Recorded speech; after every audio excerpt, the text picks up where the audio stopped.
പക്ഷെ മലയാള സിനിമയിലേക്ക് വരുന്നു. മലയാള സിനിമയിൽ ഇഷ്ടംപോലെ സിനിമകൾ ഇറങ്ങുന്നു. പക്ഷെ അതൊക്കെ തിയേറ്ററിലേക്ക് ആളെ കൊണ്ടുവരാൻ മാത്രം പാകതയും പക്വതയും കൈവരിക്കുന്നില്ല. നല്ല സിനിമയാണെങ്കിൽ തിയേറ്ററിൽ ആൾക്കാർ വരുന്നില്ലേ? അതിനർത്ഥം മോശം സിനിമകളാണ്. എന്താണ് ഈ പട്ടി എന്താ ഇങ്ങനെ കിടന്ന് കുരയ്ക്കുന്നേ? പറ്റിയാല് പിന്നെ പാടുവോ? എന്താണ്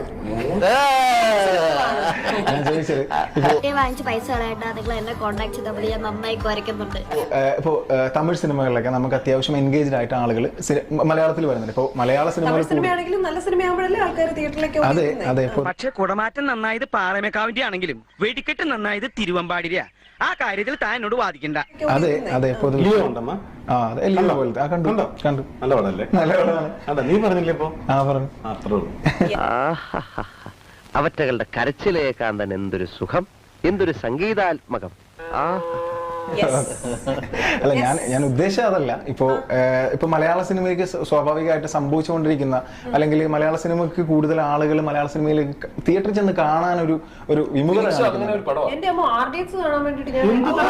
അങ്ങനല്ല ഞാൻ പറഞ്ഞത്. കണ്ടന്റ്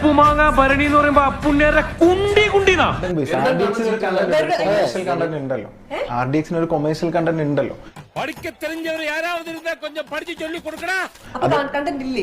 ചില കണ്ടന്റ് ഇല്ലാത്ത സിനിമകൾ ഉണ്ടാവുന്നു ഞാൻ പറയാൻ ഉദ്ദേശിക്കുന്നത്.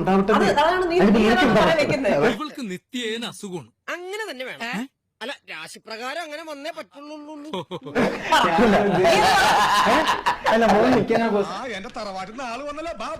പേഴ്സണലി തോന്നിയിട്ടുണ്ട് ഒരു കണ്ടന്റ് അത്രയും റിച്ച് ആകുന്നില്ല എന്ന് തോന്നുന്നുണ്ട് പേഴ്സണലി. ഇപ്പൊ നിങ്ങൾ സിനിമ ഫീൽഡ് ആയതുകൊണ്ടാണ് ഞാൻ നിങ്ങളോട് അഭിപ്രായം ചോദിച്ചത്. നിങ്ങൾക്ക് കുറച്ചുകൂടി നന്നായിട്ട് സംസാരിക്കാൻ കഴിയുമെന്ന് വിചാരിച്ചിട്ട്. വിഷമിക്കാതിരിക്കും. ഇതിലും വലുത് ഏതാണ്ട് വരായിരുന്നു, ഇങ്ങനെ തീർന്നെന്ന് കരുതിയാൽ മതി. സീരിയസ് ആയിട്ടുള്ള ചോദ്യമാണ്. കളിയാക്കി പറഞ്ഞത് കളിയാക്കിയല്ല, കാരണം ഇപ്പൊ ഒരു പ്രശ്നം അഭിമുഖീകരിക്കുന്നുണ്ട് സിനിമ. ഏതായാലും നാറി, പിന്നെ ഒരു നാണം കെട്ടവന്റെ കൂടെ നടക്കുന്നോണ്ടെന്താ.